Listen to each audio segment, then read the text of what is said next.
दुनिया भर में माली परेशानियों के बावजूद करोड़ों अफराद किराए के घरों में रहते हैं, लेकिन एक चीनी खातून ने घर का किराया बचाने के लिए एक अनोखा तरीका अपनाया और टॉयलेट में ही रहना शुरू कर दिया। 18 साल चीनी खातून जोंग मुलाजमत के लिए सूबा हुनैन के शहर जुजू मुंतकिल हुई थी। वहां वो एक फर्नीचर की दुकान पर काम करने लगी और महाना 2700 युआन कमाने लगी। मगर इस शहर में घरों का किराया 800 से 1800 युआन के दरमियान था और जोंग के लिए इसे अदा करना बहुत मुश्किल था। इसने अपने बॉस से एक मुआहिदा किया और 50 युआन महाना अदा करके ऑफिस टॉयलेट में रहना शुरू कर दिया।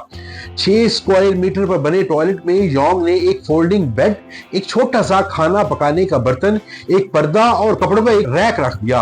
रोजाना टॉयलेट को साफ करने के अलावा कभी कभार वहां रात को नूडल्स पकाती है। दिन में इस टॉयलेट को दुकान में काम करने वाले दीगर अफराद मामूल के मुताबिक इस्तेमाल करते हैं।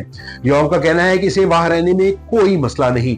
इसने बताया कि वो महाना 300 से 400 युआन खर्च करती है, बाकी पैसे घर और गाड़ी के लिए जमा कर लेती है। योंग की खातून बॉस ने बताया कि योंग ने एक गैर इस्तेमाल शुदा दफ्तरी जगह पर रहने के बारे में भी सोचा था, मगर उस कमरे का महाना किराया 400 युआन है।